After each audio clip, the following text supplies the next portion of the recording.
Hello guys, इस video में हम टारगेट पब्लिकेशन का 11th स्टैंडर्ड का चैप्टर नंबर 5 केमिकल बॉन्डिंग इसके बचे हुए क्वेश्चन देखने वाले हैं।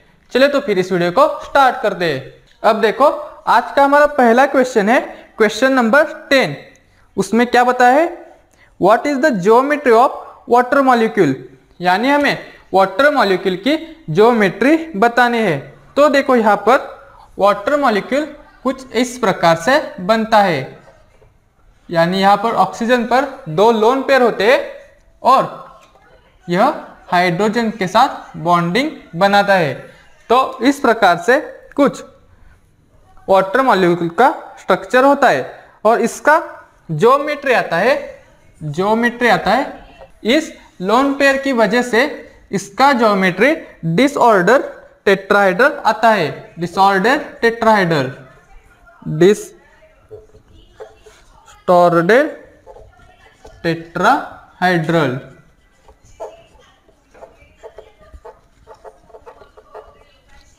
यहां पर देखो, इस लोन पेयर की वजह से इस वाटर मॉलिक्यूल का ज्योमेट्री डिसऑर्डर टेट्राहेड्रल आता है, यानी हमारा 10 का ऑप्शन क्या बनेगा यहाँ से, ऑप्शन ए डिसऑर्डर टेट्राहेड्रल।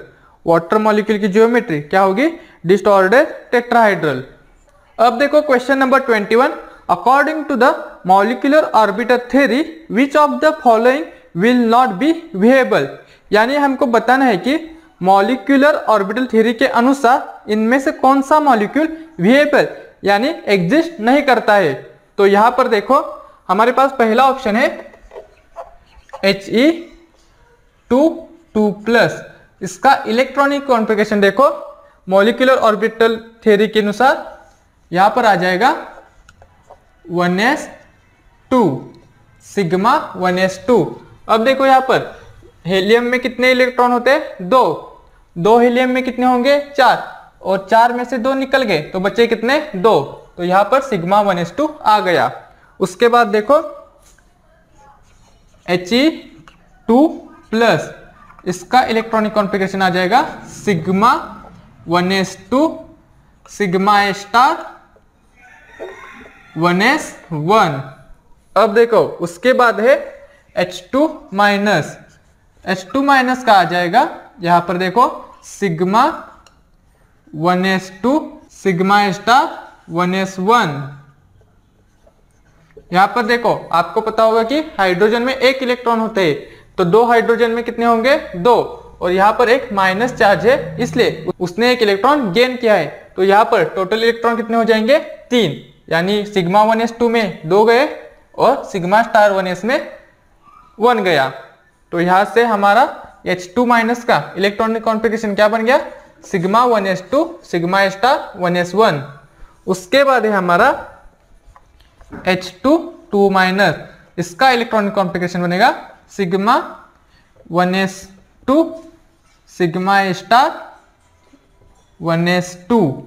अब देखो हमें क्या बताना है, इनमें से कौन सा विहेबल नहीं है यानी एग्जिस्ट नहीं करता।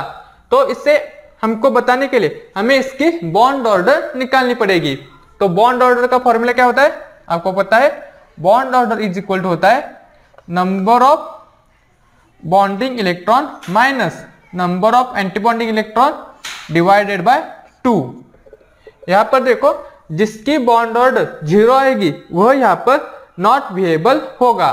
तो देखो यहां पर बॉन्डिंग में कितने हैं, 2 है, तो यहां से आ जाएगा 2- एंटी बॉन्डिंग यानी स्टार वाले यहां पर कोई नहीं है, तो यहां पर हम 0 लिखेंगे।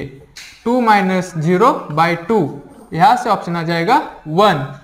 उसके बाद देखो यहां पर बॉन्डिंग कितने हैं, 2 इलेक्ट्रॉन यानी 2 माइनस एंटी बॉन्डिंग कितने हैं, 1 डिवाइडेड बाय 2, यहां से आ गया 1/2। अब देखो यहां से भी 2 आएगा, 2- बॉन्डिंग में 2 एंटी बॉन्डिंग में 1, तो 2 - 1/2, यहां से भी 1/2। अब देखो उसके आगे यहां बॉन्डिंग में भी 2 है और एंटी बॉन्डिंग में भी 2 है, तो 2 - 2 डिवाइडेड बाय 2, इसका आंसर आ जाएगा 0। तो यहां पर देखो H2 2- नॉट विहेबल कंपाउंड या एलिमेंट है। तो यहां से हमारा ऑप्शन क्या आ जाएगा 21 का डी H2 2-। अब देखो question number 24, consider the molecules CH4 NH3 and H2O which of the given statement is false. यानी हमें 3 मॉलिक्यूल दे रखे CH4 NH3 और H2O, और इन 3 मॉलिक्यूल की आधार पर हमें कौन सा स्टेटमेंट फॉल्स है यह बताना है। अब देखो यहाँ पर तो ऑप्शन में देख सकते हैं कि आप यहाँ पर देखो, मैं आपको ऑप्शन देता हूं। तो ऑप्शन ए है हमारे पास the HOH bond angle in H2O is smaller than the HNH bond angle in NH3। दूसरा ऑप्शन है the HCH bond angle in CH4 is larger than the HNH bond angle in NH3। तीसरा option है the HCH bond angle in CH4, the HNH bond angle in NH3 and the HOH bond angle in H2O are all greater than 90 degree. और चौथा option है हमारे पास the HOH bond angle in H2O is larger than the HCH bond angle in CH4। तो आपको यह सुनकर पता चल रहा होगा कि हमें इसका बॉन्ड एंगल निकालना पड़ेगा, क्योंकि यहाँ पर बॉन्ड एंगल के बारे में जिक्र किया है। तो पहले हम CH4 का बॉन्ड एंगल निकालेंगे। तो देखो यहाँ पर CH4 कुछ इस प्रकार से बनता है। यह एक टेट्राहेड्रल स्ट्रक्चर बनाता है और इसके बीच का बॉन्ड एंगल होता है, आपको ये थ्योरी में बताया होगा कि 109 डिग्री 28 मिनट, यानी 109 डिग्री 28 मिनट। उसके बाद देखो अब हम NH3 का स्ट्रक्चर बनाएंगे। NH3 में N पर एक लोन पेयर होती है। तो यहाँ पर देखो NH3 का स्ट्रक्चर कुछ इस प्रकार से बनेगा। तो इसका यहां से बॉन्ड एंगल क्या बनेगा, यहां से बॉन्ड एंगल होता है 107 डिग्री 5 मिनट, 107 डिग्री 5 मिनट। उसके बाद देखो अब हम H2O का बनाएंगे। H2O का होता है, यहां पर देखो H2O का यहां पर 2 लोन पेयर होने की वजह से यहां पर ज्यादा रिपल्शन होता है, इसलिए यह एंगल बहुत कम होता है और यह होता है लगभग 104.5 डिग्री, 104.5 डिग्री। तो देखो आपको साफ साफ दिख रहा होगा कि HCH इन CH4 इसका बॉन्ड एंगल ज्यादा है, किससे HNH bond angle of NH3, और इसका बॉन्ड एंगल ज्यादा है H2O के HOH बॉन्ड एंगल से। तो देखो आप यहां से आप बोल सकते हैं कि पहला स्टेटमेंट ट्रू है। उन्होंने क्या कहा है, the HOH bond angle in H2O, the HOH bond angle in H2O is smaller then, यहां पर देखो स्मॉलर देन है, smaller than HNH bond angle in NH3। यानी यहां पर क्या कह रहा है, H2O में जो HOH का बॉन्ड एंगल बना है वह स्मॉलर है, किससे, जो HNH बॉन्ड एंगल बना है NH3 में। यहां आप साफ साफ यह देख सकते हैं कि यहां पर H2O का बॉन्ड एंगल कम है, किससे, NH3 से। अब देखो second option, the HCH bond angle in CH4 is larger than the HNH bond angle in NH3। यहां पर देखो यह भी स्टेटमेंट सही है। यहां पर देखो HCH bond angle in CH4, यानी HCH का बॉन्ड एंगल कितना है 109 डिग्री 28 मिनट, और यह ज्यादा है किससे, HNH bond angle in NH3 से। यहां पर देखो उसका कितना है 107 डिग्री 5 मिनट, यह कम है। यहां पर देखो NH3 का कम है, किससे, CH4 से। तो सेकंड भी सही है। थर्ड देखो यहां पर the HCH bond angle in CH4, the HNH bond angle in NH3 and the HOH bond angle in H2O are all greater than 90 degree. यानी यहां पर बताया है कि दिए गए सभी मॉलिक्यूल में जो बॉन्ड एंगल है वह 90 डिग्री से ज्यादा है। तो यह भी स्टेटमेंट सही है। यहाँ पर देखो, यहाँ पर है 109 डिग्री, यहाँ पर है 107 डिग्री और यहाँ पर है 104 डिग्री, यानी यह 90 डिग्री से ज्यादा है। तो थर्ड भी सही है। अब देखो फोर्थ में क्या कर रहा है, the HOH bond angle in H2O is larger than the HCHO bond angle in CH4। यानी यहाँ पर क्या कह रहा है, जो HOH बॉन्ड एंगल है वह ज्यादा है किससे, HCH से। तो देखो कभी भी 104 ग्रेटर नहीं हो सकता है 109 के। तो यहाँ पर यह स्टेटमेंट फॉल्स है, यानी ऑप्शन डी यह फॉल्स स्टेटमेंट है। इन्होंने क्या कहा है, H2O में जो बॉन्ड बन रहा है वह CH4 में जो बॉन्ड बन रहा है उससे ज्यादा है, लेकिन यह साफ साफ गलत है। यहाँ पर देखो आप, CH4 में जो बॉन्ड बन रहा है वो ज्यादा है किससे, H2O में बॉन्ड बन रहा है उससे। तो यहाँ पर हमारा ऑप्शन क्या आ जाएगा, डी, यानी 24 का हमारा ऑप्शन क्या आ गया, डी। अब देखो question number 26, in a covalent bond a difference of 1.7 in the electronegatives of the combining atom produces an ionic character of about। तो यहां पर देखो यह एक थ्योरी बेस्ड क्वेश्चन है और आपको पता होगा कि डिफरेंस इन इलेक्ट्रोनेगेटिविटीज, यानी यहां पर देखो जब डिफरेंस इन इलेक्ट्रोनेगेटिविटीज कितना हो, ग्रेटर देन 1.7 हो, तो वह क्या होता है, तो वह होता है मोर आयोनिक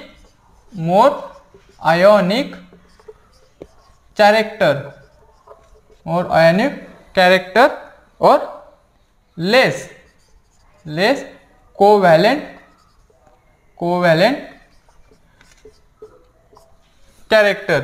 अब देखो जब डिफरेंस इन इलेक्ट्रोनेगेटिव्स कितना हो, ग्रेटर देन 1.7 हो, तब वो क्या होता है, तो वह कंपाउंड मोर आयोनिक कैरेक्टर का होता है और लेस कोवैलेंट कैरेक्टर का।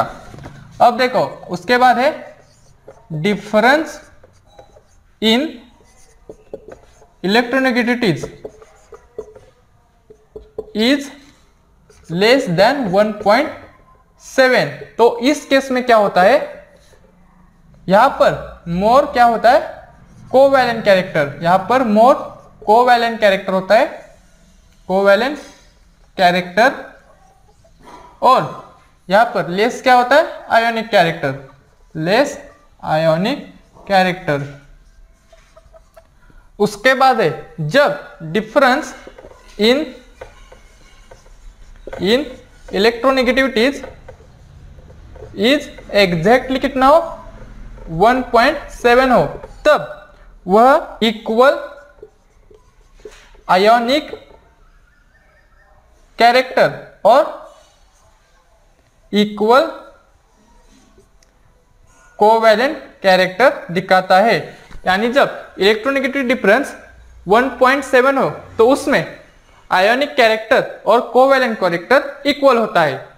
तो आप यह ध्यान में रख लीजिएगा या नोट कर भी सकते हैं। तो यहां से 26 का हमारा ऑप्शन क्या बनेगा, ए 50%, क्योंकि यहां पर उन्होंने बताया कि जब डिफरेंस इन इलेक्ट्रोनेगेटिविटीज इज 1.7 हो तो क्या होता है, और इसमें क्या होता है, कोवैलेंट कैरेक्टर और आयोनिक कैरेक्टर इक्वल होता है। तो यहां से इक्वल होने की वजह से यह भी 50% बनेगा और यह भी 50% बनेगा। इसमें क्या पूछा है हमें, आयोनिक कैरेक्टर पूछा है, तो आयोनिक कैरेक्टर कितना बनेगा, 50%। तो यहां से हमारा ऑप्शन क्या आ गया 26 का, ए 50%। अब देखो question number 27, the dipole moment of BF3 is 0 because, यानी यहां पर देखो BF3 का जो म्यू होता है वो 0 होता है, किसकी वजह से ये हमें बताना है। तो BF3 का स्ट्रक्चर कुछ इस प्रकार से बनता है, वह ट्राइगोनल प्लेनर यह ज्योमेट्री दिखाता है। यानी यहां पर देखो उसका शेप कैसा बनेगा, यह F, यहां पर B लेते हैं, कुछ इस प्रकार से उसका ज्योमेट्री बनेगा। तो यहां पर देखो इलेक्ट्रॉन कहां से कहां शिफ्ट होता है, लेस इलेक्ट्रोनेगेटिव से मोर इलेक्ट्रोनेगेटिव की तरफ। यहाँ पर देखो यह मोर इलेक्ट्रोनेगेटिव है, यह क्या है, मोर इलेक्ट्रोनेगेटिव, फ्लोरीन क्या है, मोर इलेक्ट्रोनेगेटिव। तो यहां से इलेक्ट्रॉन कहां शिफ्ट होगा, यहां पर, यानी हमारा वेक्टर कुछ इस प्रकार से बनेगा। तो यहां कैसे बनेगा, इस प्रकार से, और यहां कैसे बनेगा, इस प्रकार से। तो इसका नेट डायपोल यहां से क्या आ गया, 0 आ गया। तो यह 0 क्यों आ गया, क्योंकि it is having trigonal planar geometry, क्योंकि BF3 यह एक ट्राइगोनल प्लेनर ज्योमेट्री फॉर्म करता है, इसलिए इसका म्यू 0 आ गया। और इसका म्यू 0 आ गया मतलब इसका नेट डायपोल मोमेंट 0 आ गया। तो यहां से 27 का ऑप्शन क्या बनेगा, C, it is having trigonal planar geometry. अब देखो question number 28, which of the following is correctly matched. तो पहला ऑप्शन देखो NH3 polar molecule with non polar bonds, दूसरा देखो CH4 polar molecule with polar bonds, तीसरा देखो CHCl3 polar molecule with polar bonds, और चौथा है H2S यानी non polar molecule with polar bonds. तो यहां से करेक्टली मैच कौन सा कर रहा है, CHCl3 polar molecule with polar bonds. यहां पर देखो CHCl3 में polar molecule with polar bonds बन रहा है, क्योंकि CHCl3 is a polar molecule with polar bond between carbon and chlorine is polar, and between carbon and hydrogen is considered non polar. यानी यहां पर देखो CHCl3 में कार्बन और क्लोरीन के बीच जो बॉन्ड बन रहा है वो पोलर है, और जो कार्बन और हाइड्रोजन के बीच जो बॉन्ड बन रहा है वह नॉन पोलर है। इसलिए CHCl3 में क्या हो रहा है, polar molecule with polar bonds. तो यहां से हमारा 28 का ऑप्शन क्या आ गया, सी। अब देखो question number 29, which of the following possesses net dipole moment. यानी हमको बताना है कि इनमें से कौन सा मॉलिक्यूल है जो नेट डाइपोल मोमेंट पजेस कर रहा है, यानी इसमें थोड़ा सा भी नेट डाइपोल मोमेंट होना चाहिए। तो पहला ऑप्शन देखो, यहां पर ऑप्शन ए में दिया है हमें BeCl2। तो इसका देखो स्ट्रक्चर कैसा बनेगा, तो BeCl2 का स्ट्रक्चर कुछ इस प्रकार से बनेगा, यानी यह एक लीनियर मॉलिक्यूल है। और यहां पर देखो, यहां पर मोर इलेक्ट्रोनेगेटिव कौन है, क्लोरीन एटम है। तो यहां पर इलेक्ट्रॉन क्लोरीन की तरफ शिफ्ट होंगे, क्लोरीन की तरफ शिफ्ट होंगे। तो यहां पर देखो वेक्टर कुछ इस प्रकार से बनेगा। तो यहां पर आप देख सकते हैं कि यहां पर म्यू की वैल्यू क्या आ जाएगी, 0, क्योंकि यह एक दूसरे का इफेक्ट कैंसिल कर रहे हैं। तो यहां पर नेट डाइपोल मोमेंट कुछ नहीं बनेगा, यानी म्यू की वैल्यू यहां पर 0 आएगी। अब देखो दूसरा ऑप्शन, दूसरे ऑप्शन में हमें दिया है CO2। क्या दिया है, CO2। अब देखो CO2 में कैसा मॉलिक्यूल बनेगा, तो CO2 में यहां पर देखो C डबल बॉन्ड O और यहां पर C डबल बॉन्ड O, इस प्रकार से मॉलिक्यूल बनेगा। तो यहां पर मोर इलेक्ट्रोनेगेटिव कौन है, ऑक्सीजन। तो यहां पर देखो वेक्टर ऑक्सीजन की तरफ जाएगा, और यहां पर नेट मोमेंट कितना होगा, 0, यानी म्यू की वैल्यू आ जाएगी यहां से 0, क्योंकि यहां पर दोनों वेक्टर अपोजिट साइड में जा रहे हैं और वह एक दूसरे का इफेक्ट कैंसिल करेंगे। तो यहां पर नेट म्यू कितना आएगा, 0। अब देखो option number C, option number C में हमें दिया है कि SO2। यहां पर देखो SO2 का स्ट्रक्चर कुछ इस प्रकार से बनेगा, SO2 का स्ट्रक्चर कुछ इस प्रकार से बनेगा। तो यहां पर देखो इसमें ऑक्सीजन यह मोर इलेक्ट्रोनेगेटिव है, यानी यहां पर कुछ इस प्रकार से वेक्टर बनेंगे। तो यहां पर आप देख सकते हैं कि यहां पर म्यू की वैल्यू 0 नहीं आएगी, यहां पर देखो म्यू की वैल्यू 0 नहीं आएगी, क्योंकि यहां पर लोन पेयर होने की वजह से यह एक दूसरे का इफेक्ट कैंसिल नहीं कर रहे हैं। तो यहां पर म्यू की वैल्यू क्या नहीं, 0 नहीं आ सकती। अब देखो ऑप्शन डी में देखो BF3। BF3 में आपको पहले ही बता दिया है कि यह एक नॉन पोलर मॉलिक्यूल है, यानी इसका म्यू 0 आता है। इसका स्ट्रक्चर आपको पता है कैसा होता है, ट्राइगोनल प्लेनर, यानी कुछ इस प्रकार से इसका स्ट्रक्चर होता है। और देखो इसका म्यू यहाँ से 0 आएगा। लेकिन यहाँ पर SO2 में आप देख सकते हैं कि यहाँ पर लोन पेयर होने की वजह से और वेक्टर एक दूसरे का इफेक्ट कैंसल न करने की वजह से इसका म्यू 0 नहीं आ रहा है। यानी यहाँ से हमारा ऑप्शन क्या बनेगा, ऑप्शन सी। यानी दिए गए 4 ऑप्शन में से SO2 में नेट डाइपोल मोमेंट है, यानी SO2 थोड़ा सा डाइपोल मोमेंट पजेस कर रहा है। तो यहाँ से हमारा ऑप्शन आ गया 29 का ऑप्शन सी, CO2। अब देखो question number 30, which of the following is the correct order of dipole moment. तो यहाँ से हमें बताना है कि यहाँ पर किसका डाइपोल मोमेंट का ऑर्डर करेक्ट है। तो आप ये देख सकते हैं कि ऑप्शन ए और बी में यहाँ पर BF3 कुछ अलग अलग पोजीशन पर है, लेकिन वह फर्स्ट पोजीशन पे होना चाहिए था, क्योंकि BF3 का नेट डाइपोल मोमेंट 0 होता है। इसलिए यानी हमारे क्वेश्चन नंबर 30 के आंसर में सी और डी यह हो सकते हैं, यानी सी और डी में इनमें से कोई एक ऑप्शन होगा।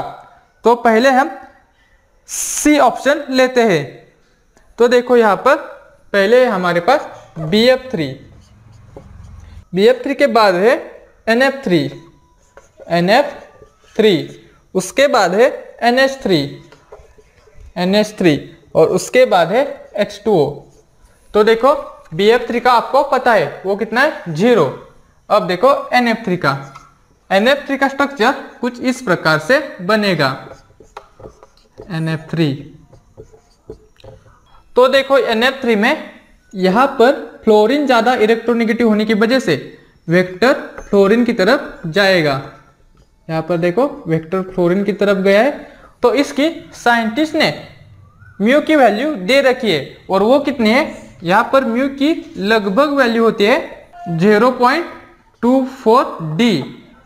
इसकी साइंटिस्टों ने वैल्यू दे रखी है, और वो कितने हैं, 0.24D।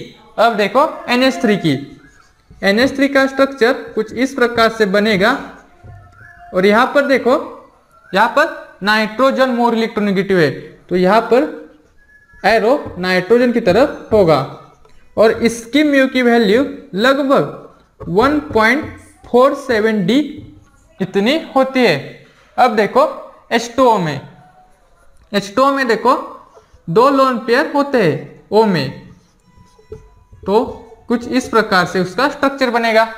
तो यहाँ पर देखो यहाँ ऑक्सीजन मोर इलेक्ट्रोनेगेटिव है, यानी एरो ऑक्सीजन की तरफ होंगे।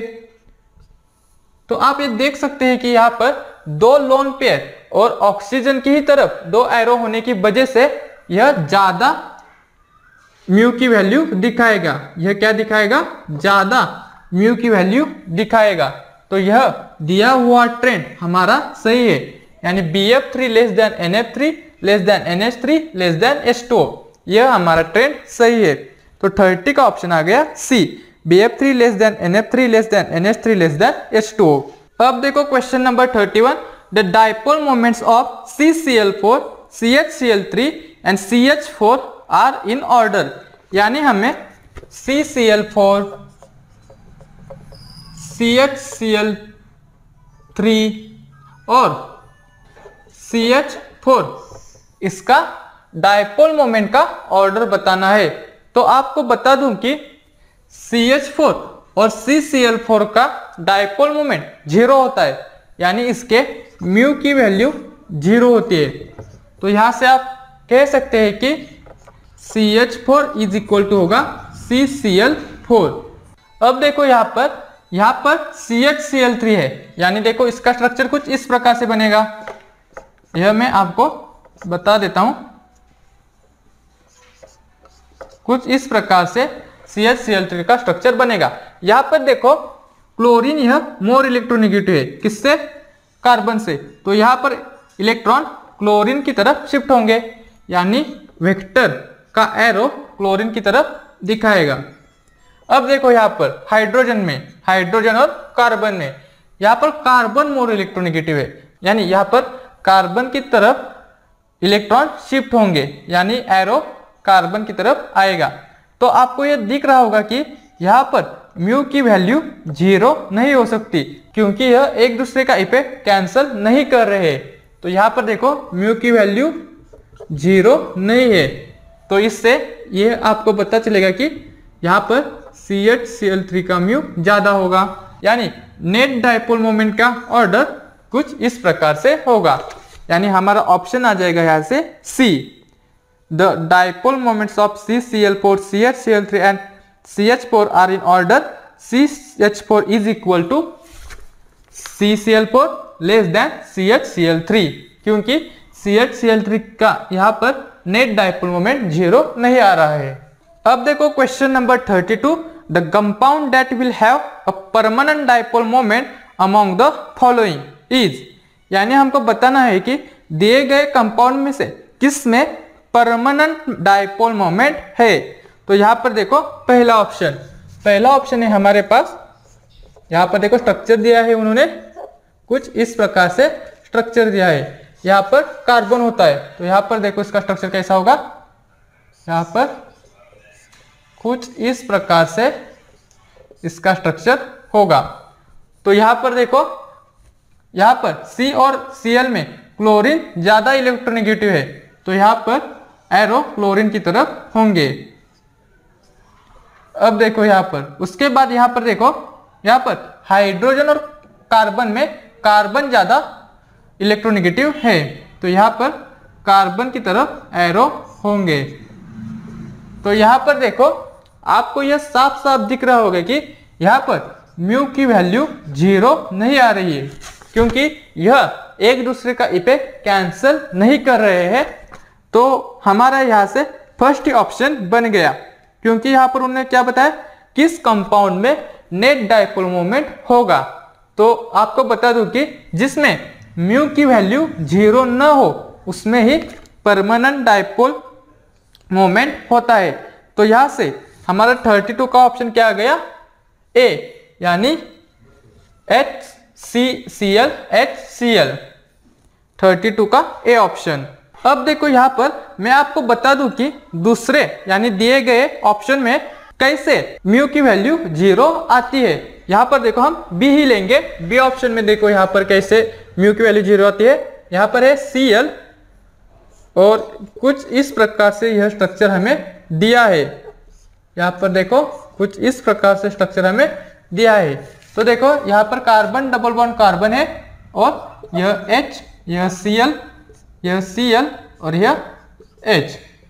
तो देखो यहां पर कार्बन और क्लोरीन में ज्यादा इलेक्ट्रोनेगेटिव कौन है, क्लोरीन। तो यहाँ पर इलेक्ट्रॉन किस पर शिफ्ट होंगे, क्लोरीन पर, यानी एरो कहाँ पर बनेगा, क्लोरीन की तरफ, और यहाँ पर भी क्लोरीन की तरफ।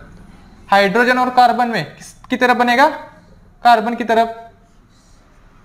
तो यहाँ पर देखो यह वेक्टर यहाँ पर जा रहा है और यह वेक्टर यहाँ पर जा रहा है, यानी यह एक दूसरे का इफेक्ट कैंसिल कर रहे हैं। उसी तरीके से यह वेक्टर इस यहाँ पर आ रहा है और यह वेक्टर कुछ इस प्रकार से आ रहा है, यानी अपोजिट डायरेक्शन में आने की वजह से यह एक दूसरे का इफेक्ट कैंसिल कर रहेंगे, यानी इसकी म्यू की वैल्यू क्या आ जाएगी, 0।